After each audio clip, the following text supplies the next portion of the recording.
¿Cómo están? Muy buenas noches con todas y todos. Nuevamente es un gusto estar con ustedes, compartir estas sesiones, estos temas con ustedes. El día de hoy, continuando el curso de gestión del cambio en contextos de crisis, vamos a desarrollar la sesión número 5. Como siempre, buenos días, buenas noches, Clarisa. Está saludando por el chat. Como siempre, hacemos una breve remembranza del curso y cómo es que llegamos y qué es lo que vamos a hacer el día de hoy. Primero, como dice, ver el bosque y luego vamos a entrar a ver qué es lo que hay dentro de ese bosque del día de hoy. A ver, recordarán ustedes, el curso está compuesto de 3 módulos, 3 unidades, que son: 1, la gestión o identificación de riesgos operacionales. 1. 2, el proceso de cambio, la gestión del cambio. Y 3, la gestión de las crisis, ¿no? En cada uno de ellos hay productos. El producto en la unidad 1 era la identificación de los riesgos críticos. Recordarán ustedes que para llegar a identificar esos riesgos críticos partimos de dos fuentes en paralelo. Uno que es el análisis de involucrados y otro que es el análisis de capacidades. Como si fuesen las dos piernas, ¿no? Análisis de involucrados y análisis de capacidades.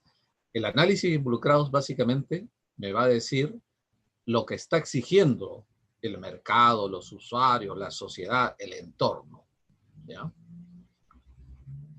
Y el análisis de capacidades me va a decir qué posibilidades tengo yo de atender eso, qué cosas puedo hacer, hasta dónde puedo llegar, cuál es mi frontera de capacidades, ¿no? Cuando cruzamos ambos, lo hemos hecho utilizando una matriz súper conocida, que es el FODA o el DAFO, recordarán, ¿no? Donde cruzamos los dos elementos que surgen de cada uno de esos análisis, que son las fortalezas y debilidades que resultan de evaluar las capacidades y, por otro lado, las oportunidades y amenazas que surgen también del análisis de los involucrados. ¿Pero vieron ustedes oportunidades y amenazas? Claro, recuerdan ustedes que decíamos, los involucrados pueden ser que estén a favor, pueden estar en contra, puede ser que estén pidiendo N cosas. De ahí salen oportunidades y amenazas, y de las capacidades salen, ¿no?, fortalezas y debilidades.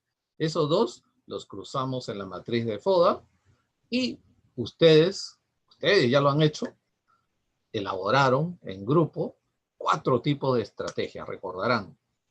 La primera estrategia, que es la más interesante, donde de repente deberían aprovecharla más, les sugiero. O sea, si quieren, como dice, si quieren figurar, ubíquense en el cuadrante 1, donde es las estrategias tipo FO. ¿Qué es la estrategia tipo FO? Es utilizar las fortalezas para aprovechar las oportunidades. Ese es el cuadrante donde es más productivo. O sea, si ustedes quieren desarrollarse, que quieren tener un, digamos, mayor protagonismo, traten de identificar algo que calce con esa lógica. Repito, ¿cuál es? Usar fortalezas para aprovechar oportunidades. Pero también hicieron las otras que son de tipo FA. Las FA son utilizar las fortalezas, ¿no?, para mitigar las amenazas, ¿no? Por ejemplo, en estos momentos, eso es importante porque tenemos varias amenazas en torno a las entidades públicas. En estos momentos, por ejemplo, alguien que se ubique en eso es totalmente relevante. Pero también hicimos las estrategias tipo DO, que son aprovechar las oportunidades, ¿no?, para superar las debilidades, ¿no? Y finalmente, el último cuadrante, que era el patito feo, era el cuadrante de las debilidades y amenazas, el cuadrante de la estrategia DA. Y decíamos que ahí el objetivo era mitigar las amenazas en lo que sea posible y superar nuestras debilidades también dentro de lo que sea viable. Probablemente de ahí no se pueda controlar todas las amenazas y habilidades. Y precisamente de esas debilidades y amenazas no controladas, esas a lo largo constituyen riesgos. O sea, esas son amenazas que en el tiempo van a constituir riesgos. Para identificar cuál de esos es el crítico, recordarán ustedes que hicieron una breve matriz donde evaluaron cada una de esas amenazas en función de su probabilidad de ocurrencia y el impacto que puedan tener en la entidad. Obviamente el que salía con el mayor puntaje, ese era el crítico. Y ese crítico es el que fue nuestro objetivo de cómo cambiar, de cómo modificarlo. Entonces, para ese crítico le pedimos, y ustedes han estado trabajando desde hace ya 2 viernes, una propuesta de cambio. Para implementar esa propuesta de cambio, ya entramos ahora a la unidad 2. Recordarán ustedes que en la unidad 2 hemos dicho que igualmente hay como 2 piernas. ¿Cuáles son estas? Uno es el análisis de las fuerzas que hay en torno a una propuesta de cambio. 1. Y 2, el diseño de incentivos. En verdad, las dos tienen que ir conjuntos, porque el análisis de fuerza te dice qué hacer y los incentivos es con qué, ¿no? De manera que ambos están integrados, ¿no? Se integran. Y se integran para el día de hoy desarrollar, implementar una estrategia de cambio. Con esos 2 insumos, con el análisis de fuerza, que ya sabemos quiénes están a favor, quiénes están en contra, y recordarán que en esa sesión que fue exactamente hace 2 viernes, vimos que tanto para las fuerzas que están a favor como para las que están en contra, hay, digamos, alternativas estratégicas. Recordarán, decíamos, por ejemplo, ¿qué es lo que primero que tenemos que hacer con las fuerzas que están a favor? Asegurarlas. Asegurar. Esto es como, vamos a decir, así un similar. A veces, ahora discuten, en lugar de estar innovando, cambiando, buscando más cosas, lo primero que tenemos que asegurar es seguir haciendo las cosas que estamos haciendo bien, ¿no? Eso es asegurar, ¿no? Y así como eso, hablamos de 3 más, por cada una de ellas, sean por las fuerzas a favor y por las fuerzas en contra. Recordarán ustedes también que en una matriz ensayaron, practicaron de cómo diseñar estrategias tanto para las fuerzas a favor como las fuerzas en contra, ¿no? Y en el diseño de incentivos, recordarán que también comenzamos a hablar, por ejemplo, de refuerzos y castigos, ¿no? En refuerzos y castigos, en cada uno de ellos hay un refuerzo positivo y negativo y un castigo positivo y negativo, ¿no? Y le decíamos que lean bien esto. ¿Por qué? Porque normalmente, digamos, es común aplicar solamente 2 de los 4. O sea, concretamente los premios y los castigos. Pero ya ustedes conocen 2 más. Y les decía que conocer estas alternativas les da a ustedes ventaja tanto en la gestión como, por ejemplo, en algún proceso de negociación o influencia, ¿no? Como le dije hace un momento, todo esto ahora lo vamos a fusionar para el diseño de una estrategia de implementación del cambio, que es nuestro objetivo esta noche. Bien, ahora, ¿cómo vamos a desarrollarlo? De la siguiente forma. Punto 1, vamos a explicar, digamos, un primer modelo, un modelo muy general, ¿no? Súper sencillo. Y luego nos vamos a ir en la parte conceptual, nos vamos a ir a explicar el modelo que ustedes van a aplicar posteriormente, que se llama el modelo de Kotter o el modelo de los 8 pasos de un proceso de cambio, ¿no? Lo voy a explicar conceptualmente, lo voy a explicar también con un ejemplo práctico en la matriz que ustedes van a utilizar, y espero que toda esa rutina esté culminando, espero, alrededor de las 9 de la noche, para que ustedes dispongan de al menos 45 minutos o En verdad que eso se puede hacer creo en 30 minutos, es una página, ¿no? Para que hagan el trabajo grupo correspondiente, como siempre hemos hecho. Y luego, bueno, cerramos con las ideas falsas. Bien, listo. Ya nos sintonizamos y comencemos a hablar entonces sobre el tema que le mencioné, el diseño de una estrategia de implementación del cambio. Entonces, si me permites, vamos a trabajar con la presentación.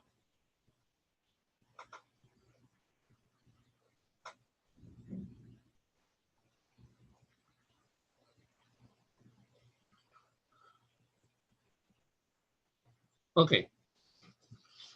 Diseño de una estrategia de implementación del cambio. A ver.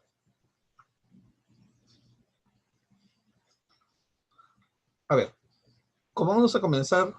Recogiendo sus experiencias, sus respuestas a la pregunta que están viendo en pantalla. ¿Ya? La pregunta es, ¿qué condiciones se requieren para crear un ambiente propicio para la implementación de una propuesta de cambio? Pero permítame antes algunos comentarios para ubicarnos. A ver, punto 1. En verdad, la gran mayoría, no sabría decir en este momento qué porcentaje, pero digamos fácilmente, más del 90 o el 95% de las propuestas de cambio no resultan siendo exitosas.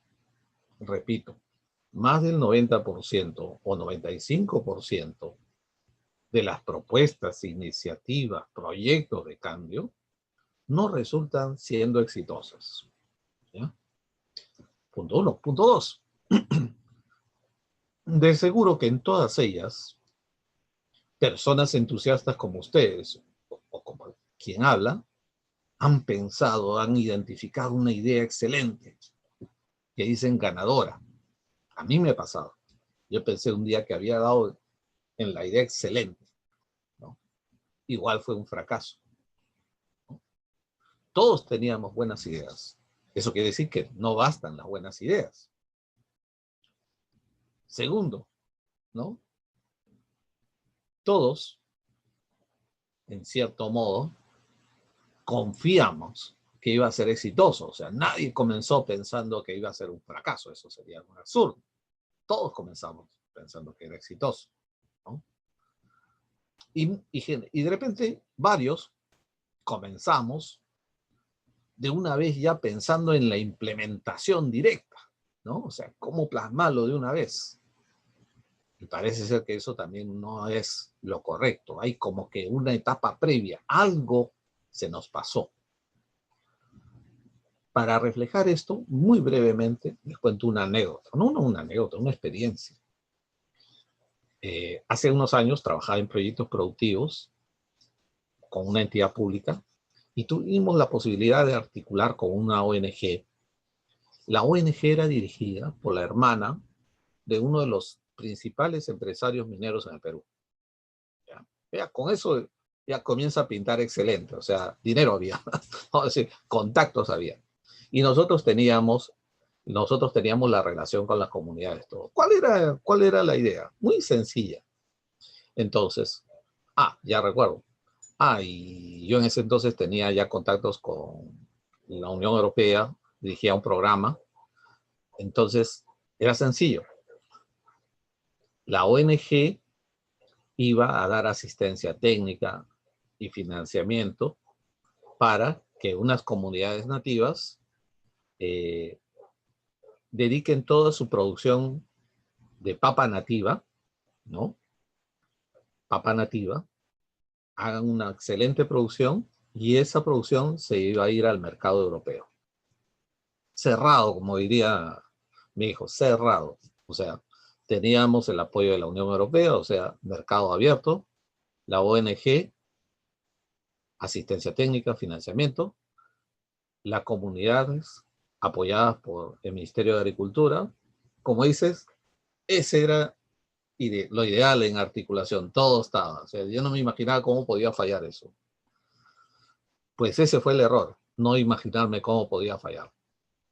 Pues falló, porque increíblemente Lo que no había pasado en años sucedió esa vez. Sucedió que ese año la cosecha de papa fue de lo peor.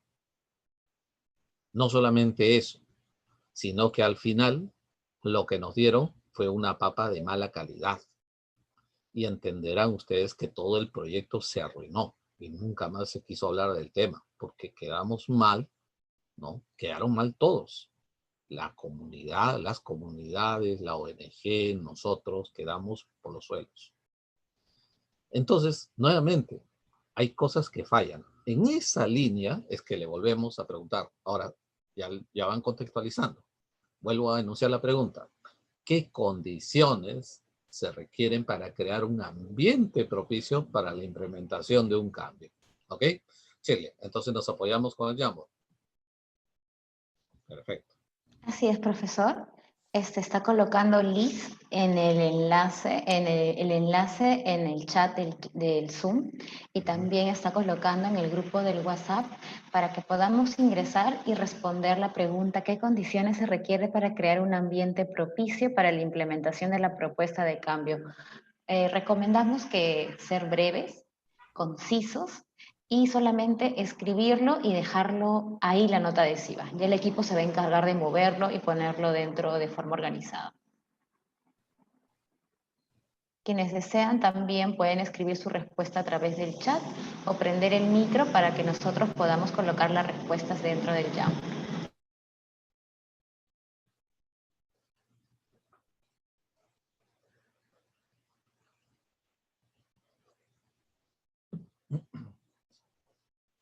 Ok. Flor. Walter Moisés dice confianza. Confianza, ok.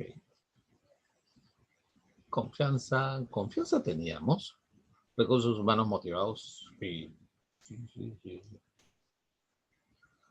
Aliados estratégicos, eso era lo que nos dio súper confianza. Que teníamos los aliados, no cualquier aliado. Alineación de los actores con la propuesta. Ok, de repente estás encontrando algo. O sea, habían varios que estaban alineados, pero definitivamente algunos no lo estaban. Julia Soto dice identificar a los actores y el panorama, o sea, tener una lectura del panorama. Muy bien, Julia, es cierto.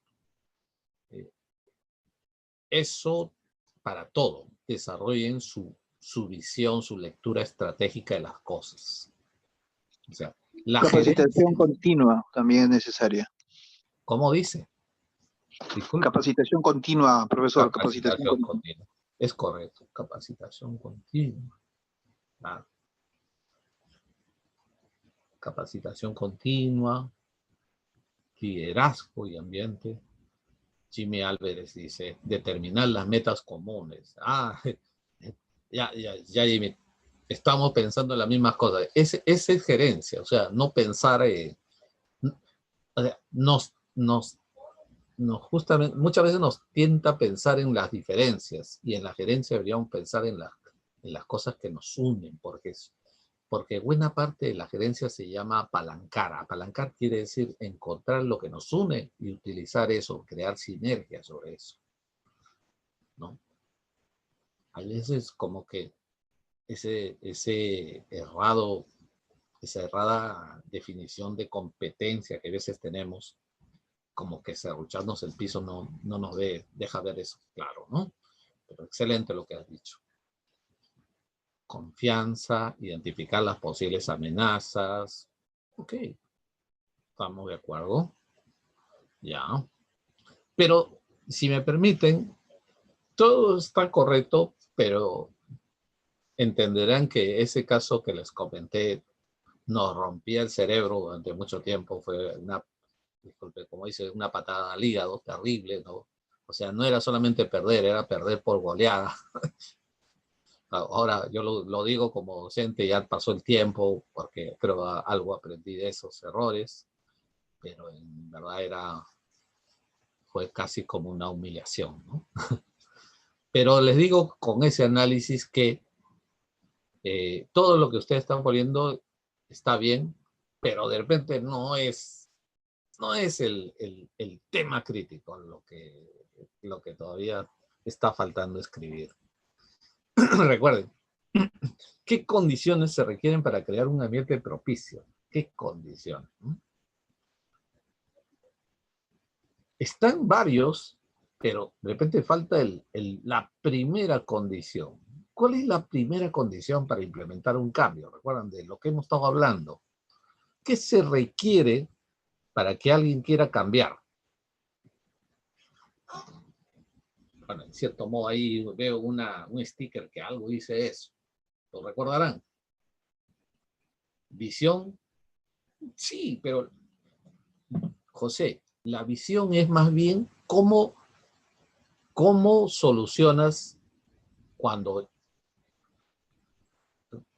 ¿Cómo decírtelo? A ver, la visión es el resultado, pero para que tú quieras iniciar un cambio, ¿qué se necesita? ¿Qué es? Que haya una necesidad. Eso es, así es. Por ahí va. Recordarán ustedes lo que decíamos en las sesiones anteriores. Nadie va a cambiar si no cree que es necesario cambiar. Si yo creo que no es necesario cambiar, yo me voy a aliar con alguien que quiera cambiar. Dice, no, disculpa, no, estás equivocado. Yo no me voy a aliar. ¿Yo me voy a motivar? No, porque en tanto yo no considere que es necesario, voy a cambiar, yo voy a considerar que cualquier cosa que hagan ahí es superflua, es innecesaria, es absurda, ¿no? Perfecto. De acuerdo. Contar con un diagnóstico previo. Ya, ok. Generar un clima propicio. Ajá. Ok. Eso del clima propicio está bueno, ¿no? Pero, a ver, yo siempre voy a ser muy, muy realista. El gerente también tiene que saber chamullado. Pero generar un clima propicio es como responderme con la misma pregunta.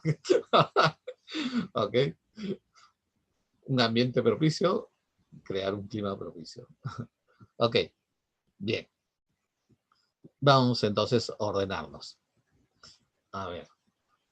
La primera condición, y me ayudan ustedes, de repente vamos a hacerlo esto más participativo, creo que podemos tomarnos unos minutos, ¿sabes? Yo diría, y ustedes me dicen cuál sticker movemos, ¿ya? Y Shirley, tú por favor me ayudas. A ver, me escuchan. Lo primero, la primera condición para implementar una propuesta de cambio es que la gente considere que es necesario cambiar. Incluso se los digo, ya con los años de experiencia, hay veces no hablo mucho cuando, como dicen, no hay, ¿cómo decir? No hay quien quiera escuchar. No tiene sentido hablar de cambio si es que no hay alguien que quiera escuchar de cambio. Y alguien va a querer escuchar de cambios sí y solo si considera que es necesario cambiar. De manera que eso es el primer punto en general. ¿Qué sticker podemos poner ahí? A ver, ¿quién nos ayuda? A ver, Voluntad de cambio. Voluntad de cambio. De acuerdo, vamos, Chile, movimos. Entonces lo pasamos a la izquierda, ¿te parece? Lo ponemos los primeros a la izquierda y de ahí avanzamos a la derecha. Actitud. La voluntad de cambio. Todo lo que es voluntad de cambio. A ver, voy ayudando también un poquito. Que haya una necesidad de cambio, perfecto. No, es correcto. Esta de acá también. Exacto, de acuerdo. Actitud. Actitud, perfecto. ¿Por qué actitud? ¿Cómo definimos la actitud mientras vamos moviendo? ¿Qué es la actitud? En líneas generales, mira, no necesitamos recordar grandes definiciones, solamente una idea. ¿Qué es la actitud? La predisposición. La disposición. Excelente. Excelente, suficiente. Mira, nosotros no somos psicólogos, somos gerentes. Actitud es sinónimo de predisposición. O sea, hay gente que tiene predisposición al cambio y hay gente que no, pues tiene predisposición a, ¿no? anclarse. Es así. Ustedes, por ejemplo, tienen predisposición al cambio. Si no, no estarían en un curso así, ¿no? Pues, ¿para qué sacrificar su viernes en la noche? Podrían estar, no sé, tomando sus traguitos, algo, descansando. ¿Sí? O les gusta el cambio o son masoquistas, una de dos. Ok, listo. Entonces, ya, actitud, crear la necesidad del cambio, perfecto, ya está. Ya, entonces lo primero es eso. O sea, escuchen, mire, no tiene sentido hablar del cambio si la gente no quiere escuchar sobre cambio. Yo hay veces estas cosas que les hablo a ustedes, no lo hablo en el trabajo. ¿Por qué? Porque ya aprendí con los años a que no tiene sentido hablar si es que no hay audiencia. Entonces, al contrario, cuando tú ves que es el momento, sueltas ahí el rollo, ¿no? Ese es lo primero. O se ¿Cuál puede es ir el segundo punto? O se Sí, puede ir Walter. ablandando, ya preparando el terreno para de ahí. Así es, así es, así es. Tú es como un taladro, tú vas en cada una, pero tú tienes que saber en qué momento es que das el golpe, ¿no? Eso es, y eso te da un poco también la experiencia, esto, ¿no? Ya después de tantos errores y golpes también, hay que calcular ese timing, ese tiempo exacto, ¿no? Por ejemplo, ya que lo dices, Walter, por ejemplo, incluso en gestión de conflicto decimos hay veces ¿cuándo es más viable un cambio? Cuando se agudiza la crisis. Incluso la corriente de la escuela norteamericana decía un poco, para que se generen cambios hay que agudizar la crisis. Hay que agudizar el conflicto, porque cuando hay crisis es que la gente ahí quiere un cambio, Claro que ¿no? una Como lo que estamos viviendo hoy, ¿no? Perfecto, ya. Ese es el primer concepto. ¿Cuál sería el segundo concepto? A ver, una vez que ya nos quieren escuchar, ¿qué es lo que debería pasar? Nos escuchan, ¿no? Y cuando nos escuchan, ¿qué pasa? Recuerden esto, comunicación. La comunicación tiene dos elementos. ¿Cuáles son esos dos elementos? Uno, el mensaje, y dos, la emoción, el sentimiento, ¿no? El posicionamiento que se genera. Entonces, ¿qué es lo que pasa? Por ejemplo, si escuchan a una persona sola, es el mensaje de esa persona. Pero si escuchan un conjunto, ¿no? Un grupo, es distinto, es un colectivo, ¿no? Entonces, lo siguiente es la comunicación, es los aliados por ahí, los actores, todo lo que... O sea, hay que hacer mancha, lo que en otras palabras, ¿no? ¿No? No te vas a ir a pelear solo, tienes que hacer mancha. ¿Ya? Eso es todo lo que tenga que ver en hacer un grupo. Así es. Tienes que hacer una masa crítica, decimos, ¿no? Una masa crítica, que no necesariamente tiene que ser la mayoría, ¿no? Una masa crítica. generando confianza. Es como un círculo virtuoso. O sea, si te ven con gente, inspiras más confianza. Si te ven solo, no inspiras. Pero a su vez, cuando tienes más gente, jalas también. Necesitas, digamos, que para tener esa gente necesitas también haber inspirado confianza. Es como un círculo. Liderazgo, ambiente, perfecto, meta. Claro, y de ahí viene justo todo el tema de metas, objetivos. ¿Por qué? Porque la gente te puede seguir porque pues así se encandiló con tu mensaje, tu propuesta, te cree, pero necesita en el camino saber a dónde va, ¿no? Entonces, todo el tema de metas, todo perfecto, ¿no? Aliados estratégicos, esto de acá podemos poner, creo que yo, ¿qué pasó? Estoy, a ver, ya, no. Ok. El tema, hay algunas cosas ahí, Shirley, el tema de aliados, muévelo. Yo creo que...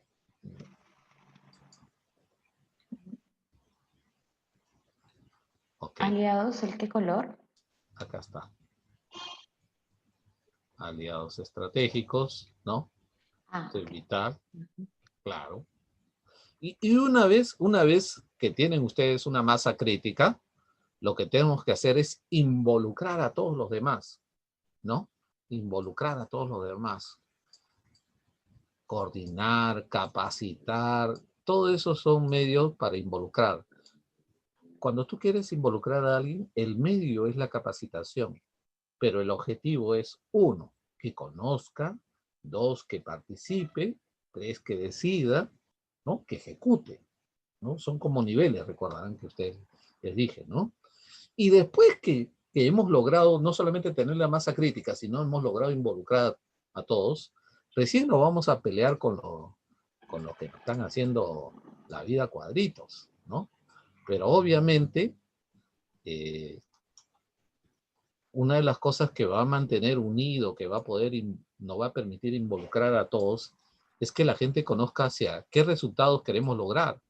Esos resultados que queremos lograr son, o es la visión, ¿no? Es la visión. Y definitivamente en toda esa actuación, actuar con sinceridad e integridad es vital, ¿no?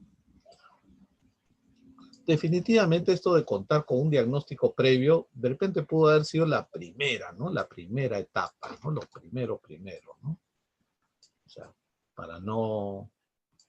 Lo primero, de repente pudo haber sido esto, ¿no? Saber dónde uno se está metiendo, con quiénes se está metiendo, siempre es una buena alternativa. Ya está. A ver, conclusión.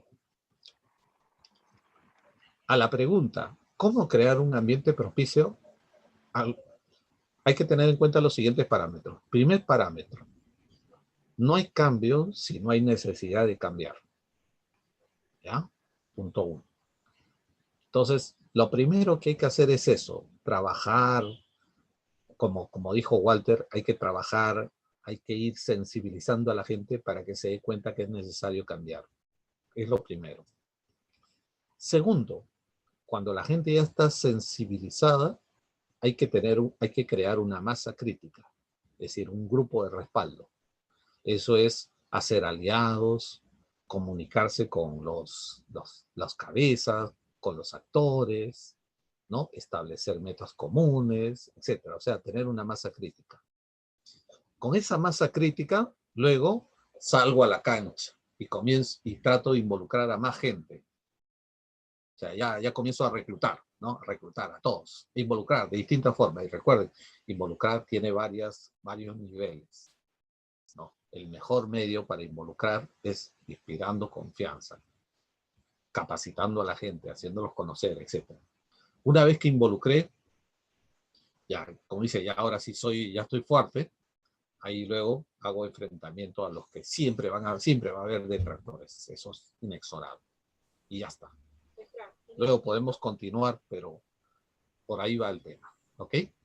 Listo. Entonces, espero que con estos 3 parámetros que les he dicho, repito, 1, no hay cambios si es que no hay necesidad. 2, necesitamos hacer una masa crítica. Y 3, involucrar. Me quedo con esos 3. Y de repente, si quieren 4, ya luego ir a hacerle, como dice, enfrentar a los opositores. Con esos 4 parámetros creo que podemos responder. De esa forma, creamos ese ambiente propicio para una implementación del cambio. ¿Ok? Listo. Profesor, tenemos una manito levantada, Violeta de Lama. Adelante. Buenas noches, profesor. Buenas Quiero noches. hacer una observación. Usted dice, ya, yo convenzo a la gente, yo motivo a la gente. Yo me acerco a las necesidades que la gente quiera escuchar, ¿no? Pero yo creo que un tema importante es que la persona que va justamente a captar a ese público respecto de sus necesidades tiene que tener credibilidad. Sí. O sea, tiene que ser o sea, tiene que generar esa confianza, ¿sabes? Porque puede ser que simplemente no sea un líder y de nada va a servir eso. Entonces es como que nadie me sigue, ¿no? Entonces yo tengo que tener esa actitud de tener una posición de crédito frente al resto. Porque si yo puedo tener una muy buena idea, pero si nadie me sigue, no va a ser de gran utilidad, ¿no? Todo lo que ahí se pueda proponer.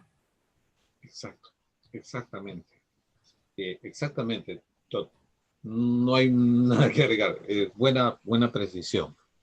Y eso nos lleva a que cuando hablamos masa crítica, Violeta, masa crítica no es necesariamente cantidad, sino también es calidad. O sea, por ejemplo, ubicar a quiénes son los líderes y en primer lugar, o sea, en este primer bloque acá, que nos apoyen. Tener el apoyo de los que son, ¿cómo diríamos? ¿Cómo le llaman? Pues actores relevantes, por así decirlo, ¿no? ¿Por qué? Porque en esta fase vital, es como acabas de decir, la confianza. Así es. Incluso, Violeta, te comento que, les adelanto una vez, nuestro diagnóstico al final, ¿en qué habíamos fallado en esa experiencia que les comenté? Fue precisamente en no involucrar a los actores. Ese fue el gran error. O sea, nosotros fuimos con una receta, no les preguntamos, ¿no? Simplemente les dijimos, mira, esto puede funcionar así. Luego, los capacitamos, pero en lo que ellos tenían que hacer, no los capacitamos en la idea del cambio, en la nueva propuesta. Los capacitamos para que cultiven su papa, ¿no? Para que no utilicen abono, o utilicen solamente abonos orgánicos, etcétera. Pero no los capacitamos, digamos, en este esquema estratégico. Entonces, ¿qué es lo que pasó? Nuestra conclusión fue la siguiente. La gente se dio cuenta que ese no era su proyecto. No era su proyecto porque nadie le había consultado. Le habían dicho que esto era lo que nos iba a sacar de la pobreza, ¿no? Y le dimos todo, de manera que no tenían que hacer mucho esfuerzo. Entonces, no les dimos espacio para que tengan una participación relevante. Esos, entre otros, fueron errores así fatales en esa experiencia, ¿no? Estoy de acuerdo con lo que has dicho, la confianza. Y dices bien, si uno, hay que ser también muy crítico, si uno no tiene algunas cualidades, hay que buscar el apoyo de aquellos que sí lo tienen. ¿De acuerdo? Listos. Salimos de acá entonces, regresamos a nuestra presentación. Shirley, por favor, ¿me habilitas? Ujú.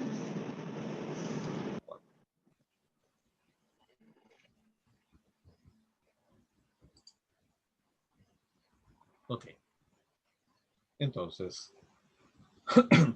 les decía que antes de hablar del modelo de Kotter, hay un modelo general que es súper sencillo, así que nos va a ayudar a entender, digamos, en una forma más breve este proceso.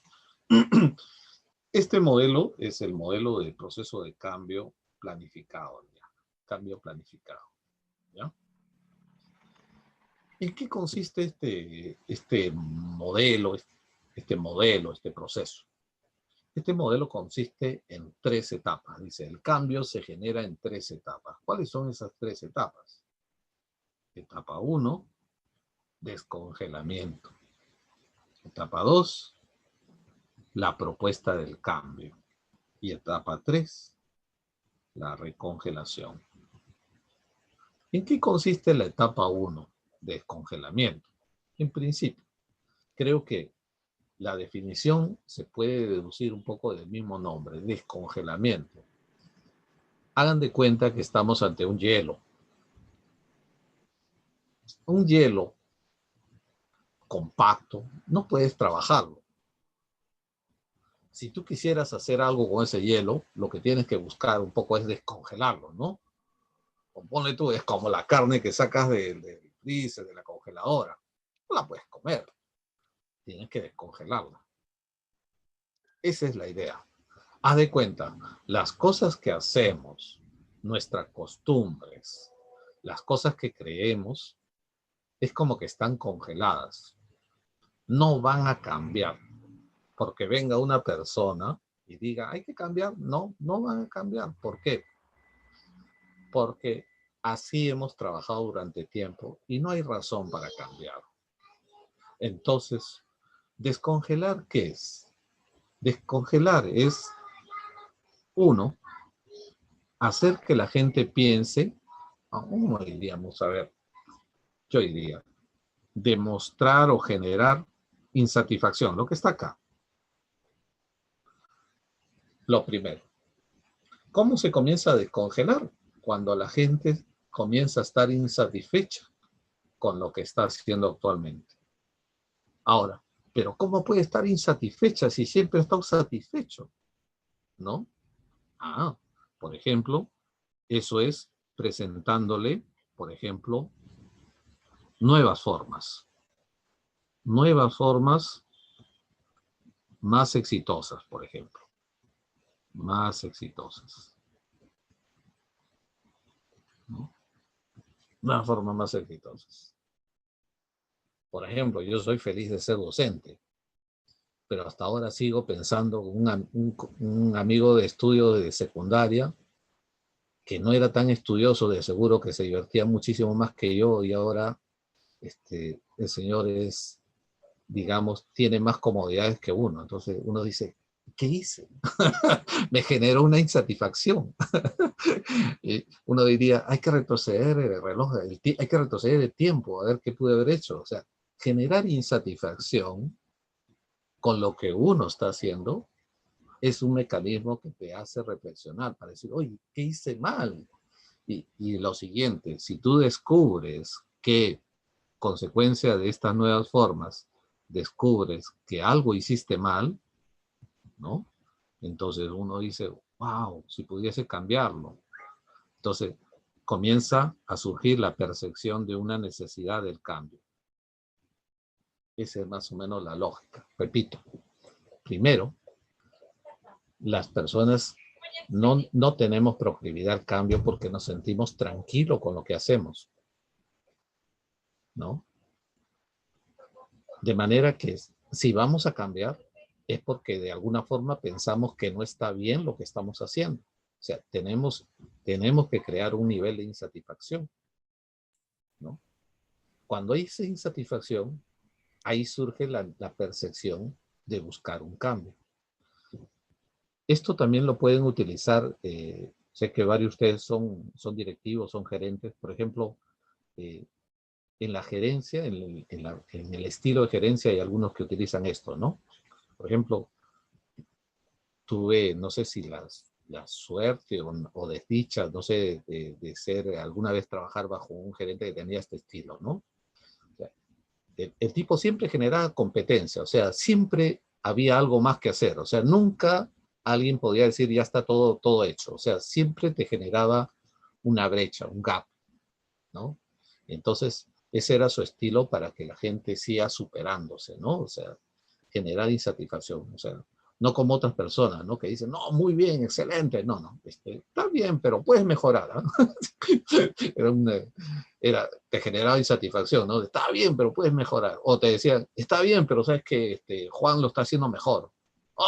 Gracias, está bien hoy, pero ya Miguel ya me lo entregó, ¿no? Te generaba incomodidad, ¿no? La incomodidad, la insatisfacción es una especie de mecanismo que se utiliza para este descongelamiento. Cuando las personas, consecuencia de esa insatisfacción, comienzan a percibir que es necesario cambiar, la siguiente pregunta es, ¿hacia dónde? ¿Qué hago? ¿No? Y surge la pregunta, ¿qué hago? ¿Qué hacer? ¿No? Ya me generaste el bichito, yo estoy en duda. Claro, disculpen, precisamente, de repente la conclusión de estas dos cosas es que se genera una duda. Y como consecuencia de la duda, luego surge la pregunta, ¿qué hago? Y de ese ¿qué hago? Entran ustedes diciendo, vamos a hacer una propuesta, un nuevo cambio. Pero en ese proceso de cambio hay algunos elementos importantes, como creo que lo dijo Violeta hace un momento. El agente de cambio. El agente de cambio, Violeta, es quien va a liderar esto, va a liderar la propuesta. Y él tiene que tener una serie de habilidades y competencias, como tú lo has dicho, ¿no? Pero no solamente eso, ¿no? No solamente saber de la propuesta. Tiene que saber un poco hasta del comportamiento humano, para saber cómo ir modulando, se puede decir, esta propuesta de cambio. Esa propuesta de cambio, aquí de repente la clave o la variable más importante es la perseverancia. Particularmente en la administración pública, ¿no? Porque hay muchas ideas, pero lo que determina si se llega o no al final, en muchos casos, es la perseverancia de este señor que se compra el lío. Ay, les cuento algo, de una vez le digo, o sea, de repente soy muy pesimista, pero muchas veces las propuestas de cambio no pagan de repente necesariamente bien a los que lo impulsan. Por eso que acá hago el paréntesis, cuando ustedes impulsen una propuesta de cambio, no lo hagan pensando en el beneficio que puedan obtener, ¿ya? Sino háganlo por el solo hecho, por solamente el placer, ¿cómo se puede decir? Pues el sentirse, ¿no? El sentirse líderes. Eso también es algo, un aprendizaje que comparto con ustedes, porque cuando uno hace una propuesta de cambio esperando que te hagan reconocer y todo, hay veces la administración pública no es tan grata, ¿no? Violeta creo que también está, o compartes, o tienes una opinión distinta, Violeta, de repente te escuchamos. No, yo creo que recogiendo lo que usted señala en el caso de los cambios que se proponen, sucede que no solamente se da por un tema de insatisfacción, ¿no? O sea, hay gente que en realidad cuando ingresa en una posición de jefe o autoridad, muchos simplemente no se, puede sonar feo lo que voy a decir, pero no se quieren comer el pleito de cambiar. Entonces se acomodan al statu quo, o sea, no digo nada, no hago nada y todo sigue tal cual. Entonces, les acomoda el no hacer nada porque implica un tema de esfuerzo, implica un tema de modificar, implica generar de pronto emprendimientos que no todos lo van a entender. Entonces, yo lo he visto, pues, ¿no? Jefes de instituciones que simplemente no se comen el pleito y mantienen el statu quo tal cual, ¿no? Y así se pueden pasar 2 años de su gestión y no hicieron nada, teniendo las posibilidades de generar ingresos y mejoras para todos, una cantidad de trabajadores. Entonces, el tema de que quien lo quiere hacer no es lo hace por un reconocimiento, sino por un asunto de satisfacción que es un tema más que interno, ¿no? No busca el aplauso del otro, ¿no? Yo creo que es un logro personal, ¿no? Y con el tiempo la gente lo llega a entender, ¿no? Y lo valora. En ese momento no. En ese momento no, serán unos cuantos, y a veces pasa desapercibido mucha gente, ¿no? Pero yo sí lo he vivido en algún momento, ¿no? O sea, el generar ese cambio, sí, yo he vivido los dos lados, el reconocimiento y el mojarse para poder trabajar en el cambio, ¿no? Y la resistencia que también se ha tenido porque la gente se acostumbra, el ser humano es un ser de costumbres. Y por tanto, cuando tienes una secuencia de gente bajo la misma modalidad del statu quo, no hacer nada, dejar pasar, no me ganar pleitos, simplemente paso y la paso bien, ¿no? Entonces, el agua sigue tal cual, ¿no? No se mueve. Y así pasan muchos, ¿no? Sí. No, y es mejor hablarlo con claridad, ¿no? Como dice, no vamos a mentir entre nosotros, no sería creo, la No hoja sería sería engañarnos, no vamos a hacer. O sea, a eso le llamamos, y hay veces, sí, pues, lo que pasa es que las condiciones también, en cierto modo, uno entiende cuando la gente se hace, como dice, el muertito, ¿no? Le decimos, el muertito está flotando nada más, sin hacer nada. ¿Por qué a veces hacen esa cosa, ¿no? Una vez, por ejemplo, conversando con unos amigos que trabajan en el Congreso, ¿y por qué no hacen estos cambios que ustedes saben que se puede hacer? Y me decían, no, porque al final igual no va a pasar nada. Y además, ¿sabes qué? No, va a costar mucho. Ok. O sea, mientras nosotros estemos, lo que quiero decir que mientras, o si alguno de ustedes o alguno de nosotros está pensando en hacer una propuesta de cambio solamente en función del beneficio que puede obtener por eso, no es la mejor elección, porque este beneficio de repente no llega, ¿no? Entonces, lo que va a hacer es que cuando no vean tangibilizado nada, entonces la perseverancia se fue y todo el proyecto se fue también. Por eso es que coincido totalmente en lo que dice Violeta. La propuesta de cambio, el liderazgo de una propuesta de cambio tiene que ser básicamente como, digamos, una decisión personal, buscando la satisfacción del logro personal sin necesidad que haya reconocimiento. ¿no? Es mejor. Además, tampoco, de esa forma también sufres menos, porque cuando no te den el beneficio ya no tienes, tú no te has hecho la idea de esperar mucho, ¿no? La tercera etapa de este proceso, recuerden, hicimos 3 etapas: descongelamiento, recuerden ustedes, la carne está dura, hay que descongelarla. En este caso, las personas hacen las cosas porque creen que así está bien, porque creen que no está mal así. Entonces, lo que buscamos es crear una insatisfacción con lo que están haciendo y de esa forma sentar una duda en el pensamiento de ellos. Esa duda aspiramos a que los lleven a pensar qué otra cosa deberían hacer o qué más podrían hacer o de qué otra forma podrían hacer las cosas. O sea, el qué hago. Y en ese momento, cuando están buscando una nueva forma de hacer, entra nuestra propuesta de cambio como si fuese una salvación, una tabla de salvación. Dice, hagamos esto. Entonces, ahí hay, digamos, más probabilidad que lo acepten. En ese momento comienza el trabajo de implementar ese proceso de cambio, donde la variable vital es el liderazgo y la perseverancia del liderazgo, y sumado a una serie de cosas que hemos estado mencionando en la parte de ya. Si uno sigue, continúa, luego de que ya se está implementando el cambio, antes incluso de terminar, comienza otra tarea, que es la de recongelar. ¿Qué es recongelar? Recongelar es hacer que ese cambio sea permanente. Y eso es igual de complicado, de repente hasta más complicado. ¿Por qué? Porque normalmente los cambios duran en tanto está esa fuerza que lo mueve. Hagan de cuenta, una vez alguien me lo explicó como si fuese imagínense que esto es un péndulo, ¿no? Imaginen que es un péndulo. Todo péndulo tiene un centro de gravedad, que es esto, ¿ya? Cuando los cambios son artificiales, o sea, cuando no hay las condiciones probables propicias de un cambio, si no ha sido simplemente por mandato artificial, es como si un dedo lo empujase acá. Y el péndulo se va a mantener en esa posición en tanto exista el dedo acá. Pero ese dedo no puede estar permanente, menos en la entidad pública.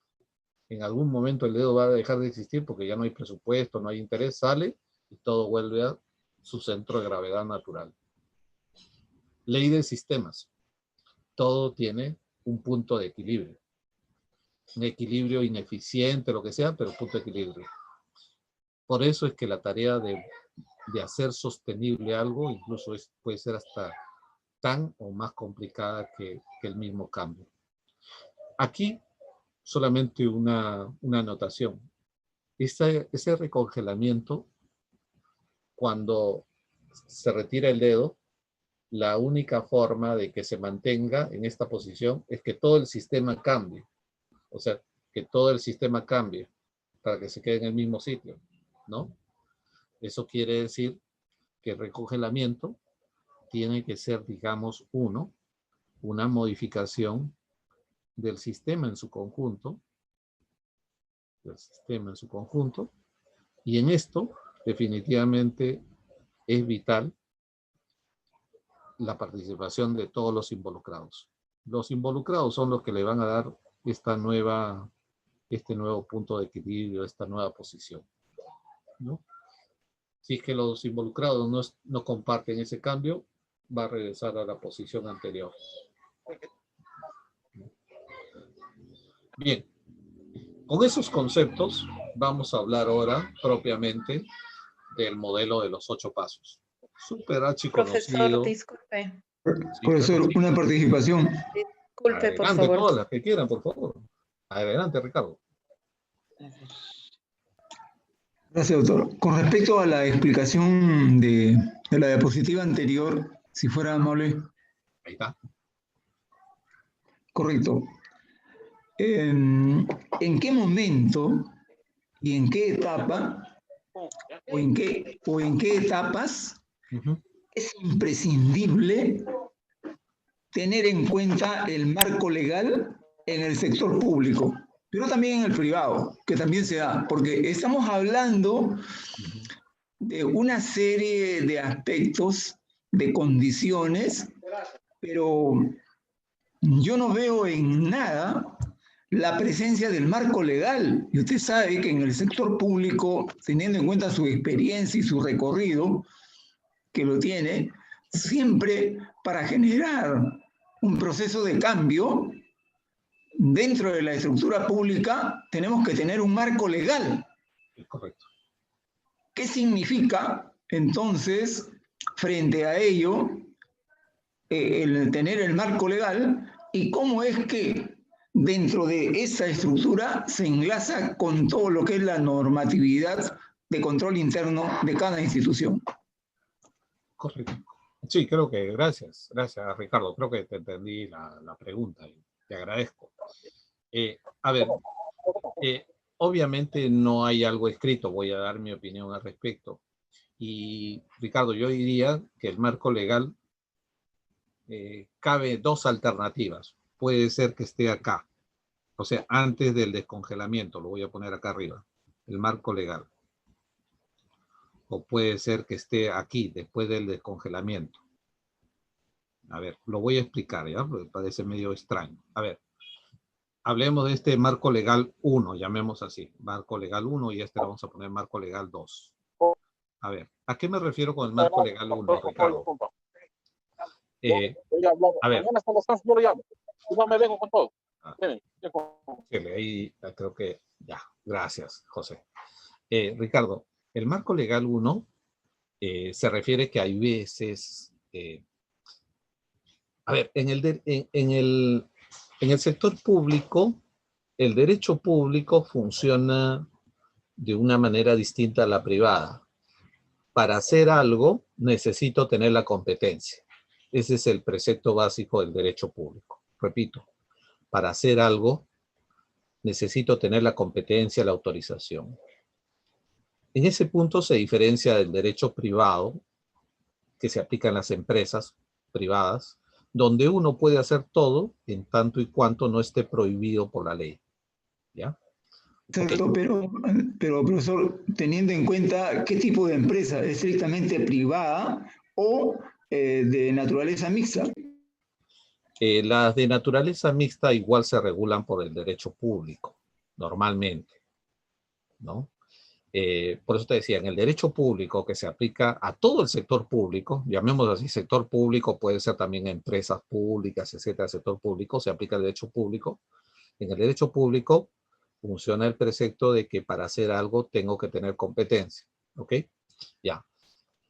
Sin embargo, ¿qué es lo que pasa? En este marco legal 1, estoy hablando del marco legal 1, hay veces tenemos que hacer una, digamos, buscar esos espacios que todavía nos puede dar la ley sin necesidad de extralimitarnos, ¿no? A ver, por ejemplo, ¿cómo podría ser? Digamos. A ver. Ok.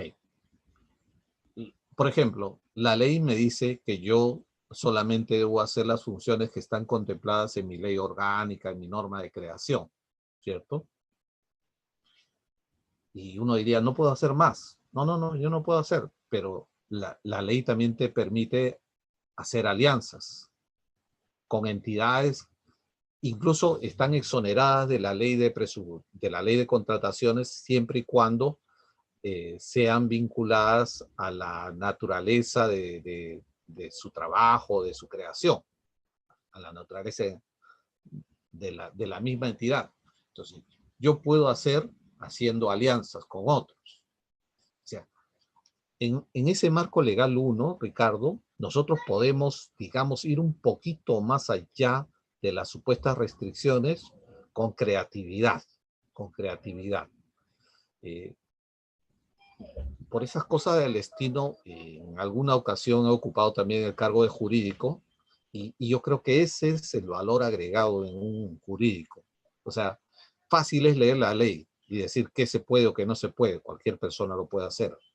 El arte está en encontrar esos espacios o crear esas condiciones para que aparezcan esos espacios. Hacer articulaciones, por ejemplo, nos permitía hacer cosas, ¿no? A ver, ese sería el marco legal 1. O sea, buscar esos espacios. Marco legal 2, que cuando cuando hay la necesidad de cambiar, se puede proponer una modificación del marco legal, ¿no? A ver, ejemplo, hace unos años estaba en el sector de saneamiento. Y una de las cosas que tenemos en el Estado es una gran cantidad de proyectos paralizados. Lo de Invierte no sirvió. Luego salieron otras fórmulas, recuerdan, para destrabar proyectos de inversión que estaban en fase arbitral, etcétera, ¿no? Entonces, por ejemplo, nosotros decíamos, necesitamos esto. Por ejemplo, vamos a atacar, ya que estamos atrabados por los PIB, vamos a avanzar por los, ¿cómo es? Oye, ya me olvidé. IOR, ¿no? Vamos por los IOR. ¿Qué es los IOR? Son todas las inversiones en mantenimiento, en rehabilitación. Pero el IOR todavía es muy complicado. Entonces, generamos la propuesta, reunión con el MES, con toda la gente que tiene que ver con el tema, simplificar el IOR. Y ustedes habrán visto que hace 2 años se ha simplificado bastante a los que trabajan en proyectos el tema de los IOR, que hoy en día es ya pues más fácil, creo que no podría ser, es 3 páginas. Entonces, el marco legal 2 es generar un nuevo marco a partir de una necesidad. Y yo te respondería en esos 2 sentidos, Ricardo. Punto, repito, 1. Con el mismo marco actual, buscar espacios creativamente, pero ahí no es solamente lectura literal de la norma, hay que buscar esos espacios, 1. Y 2, el marco legal para antes de implementar el proceso de cambio, como consecuencia de que existe la necesidad, ¿no? Existe la necesidad. Yo ubicaría en eso, no sé. Espero que con eso te pueda haber al menos dado algunas luces, pero te agradezco la pregunta, Ricardo. Salvo que tengas todavía otra duda, encantado, ¿ah? Ricardo. Seguimos entonces. Okay. Profesor, yo quería hacer un comentario, no sé si me permite. Adelante. Julia. Sí. Usted al inicio de la clase nos hizo una reflexión respecto, no sé si al modelo de éxito o la reflexión de que el 90% casi no era exitoso. Si esta propuesta nosotros lo trasladamos, por ejemplo, a los conflictos mineros que hemos visto y que venimos viendo a nivel del país, inclusive cuando hablaba de la norma, existe las consultas previas y etcétera.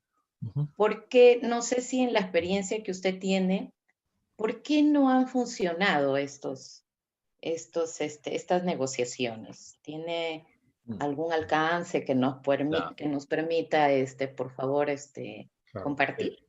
Claro, Julia. Y yo lamentablemente yo sí ya me cambio de una a otra cosa, ya no recuerdo, en alguna oportunidad trabajé en la ANA un tiempo, y entonces ahí sí veía el tema de ambientales y estaba también metido en el tema de conflictos. Recuerdo, a ver, Julia, la consulta previa, ¿es vinculante? Claro que sí. ¿Es vinculante? Es vinculante. Sí. No. ¿O no es vinculante? A ver, si nosotros miramos desde la perspectiva de que si hubiera una consulta previa y no ir con la receta como usted nos ha indicado, posiblemente se tuviera mucho más éxito en los sistemas de negociación en estos casos. Yo creo que en ese panorama sí es vinculante. Pero si directamente vamos, por ejemplo, con el tema, con normativa y etcétera, y queremos aplicarlo, ahí ya no es vinculante. A ver, te haría el siguiente comentario. A ver, yo recuerdo que no era vinculante, comenzando por ahí. O sea, comenzaba, el bebé ya nacía medio, ¿no? Con el cordón en el cuello. No es vinculante. Y punto 1. Punto 2, de repente lo esencial del punto 2. ¿Cuál sería el problema en los conflictos, Julia? 1, porque la consulta lo que hace es escuchar a la población, pero el problema es que le escuchan o el problema es la decisión. ¿Cuál es el problema? Yo te doy mi apreciación. me parece que el problema no es solamente de escuchar. Escuchar es parte del problema, pero el problema esencial es encontrar un equilibrio, un interés común en esto, y eso hasta ahora no se ha podido resolver. Entonces, han encontrado un paliativo. ¿Cuál es? Ya, al menos escuchémoslos, el mecanismo de la consulta previa. Pero incluso eso le bajaron la llanta cuando lo hicieron no vinculante, que quiere decir que que incluso puede ser un incentivo perverso. ¿Te recuerdan lo que hablábamos? ¿Por qué? Porque te voy a preguntar, haz de cuenta, voy a hacer consulta, le toco la puerta a Ricardo. Ricardo, ¿qué piensas tú de esto? Ay, Ricardo dice, yo pienso esto, esto, esto. Ah, qué bien ya. Y al final no lo tomo en cuenta. Entonces, ¿por qué? Porque, y Ricardo no me puede exigir que lo tome en cuenta. ¿Por qué? Porque creo que la norma dice que no es vinculante. Entonces, pregúntese, ¿cómo quedaría Ricardo en ese caso? O sea, Ricardo entusiasta, dije, por fin me van a escuchar, comenzó a hablar, ¿no? Y después, nothing, no pasó nada, no lo escucharon. Claro, es que Ricardo, a veces hay intereses que son incompatibles, ¿no? O exacto, excluyentes. hay otro tipo de intereses. O sea, lo que estoy diciendo es que creo que la problemática no se ha abordado en forma integral, sino se ha abordado por un ladito, nomás algo así como un paliativo. Porque el tema no es solamente escuchar. Escuchar es un elemento del problema. El problema está más con las decisiones que se toman ahí, ¿no? Y entonces lo que se tiene que hacer es encontrar una forma de tomar una decisión que de alguna forma pueda integrar los intereses. Y voy recordando, ustedes me hacen hablar, voy recordando que cuando estábamos había una premiación en la OEA y comenzamos a revisar y la pregunta que nos hacíamos es si en otros países de alguna forma han logrado establecer un esquema, ¿por qué no lo podemos hacer nosotros? Y la explicación es porque uno, no queremos tomar el toro por las astas, o sea, decir cuál es el problema es de decisión, y ahora nos hemos concentrado en un problema colateral, que es el tema de la consulta. Y en eso estamos súper ahí con el agua hasta el cuello, y entonces ni tiempo tenemos para abordar el problema sustancial, llamamos así, ¿no? Y esa dinámica, Julia, no creas que es la única. En el Estado hay muchas de esas. Perdemos la perspectiva de la problemática, nos abocamos a veces a un lado y ahí estamos bataleando. Por eso siempre les digo, creo que si algo puede hacer este curso también es incidir para que desarrollen su perspectiva estratégica. Sí, estratégica es como que sacar el cuello sobre el agua y tener esa mirada más general. Ahora que mencionas el tema de la consulta previa, resumidas cuentas, uno, la consulta es un mecanismo, digamos, de escucha, intenta ser de participación, pero la participación no solamente puede ser escuchar, pues, porque es como una escalera. O sea, cuando una persona habla, surge la obligación de que alguien lo escuche. Cuando una persona escucha, surge la obligación de que haga algo, porque si ha escuchado y no hace nada, es peor. Entonces es como una escalera que es automática, te lleva de un nivel a otro. Entonces, nos hemos metido en esa escalera. Pero la escalera incluso ha quedado trunca. ¿Por qué? Porque la gente habla, pero no la escuchan o no le hacen caso, porque no es vinculante. Entonces, cortaron la escalera eléctrica. Pero por otro lado, eso no es la parte medular, el núcleo del problema. El problema es las decisiones que se toman.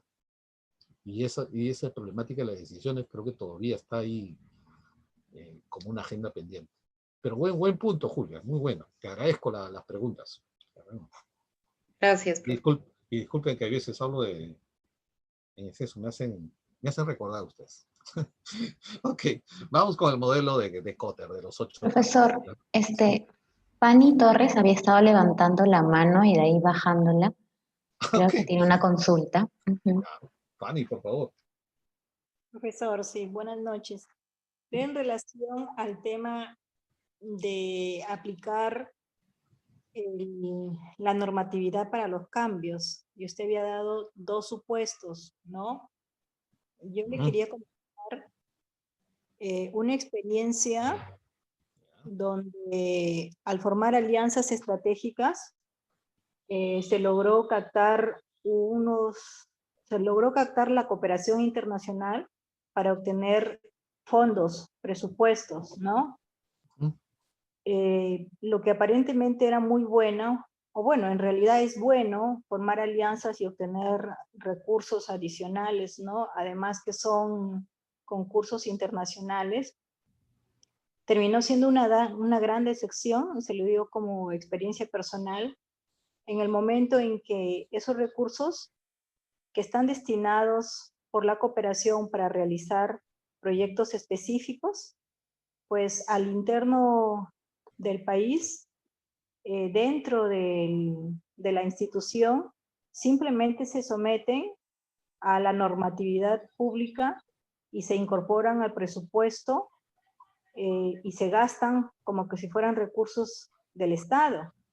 Sí. Y hay que tener en cuenta que esos recursos deben aplicarse a la cooperación y que han sido dados para otros supuestos.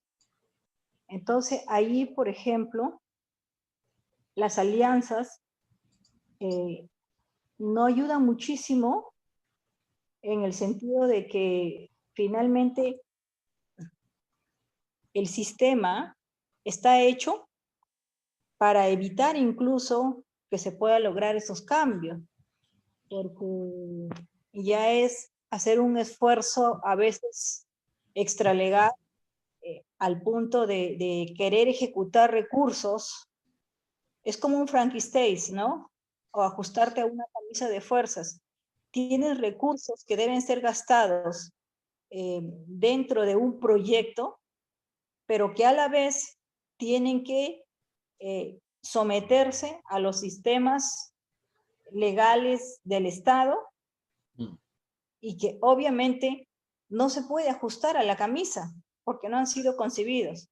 Por ejemplo, para que se pueda entender un poco más, los recursos de la cooperación estaban destinados para elaborar albarradas.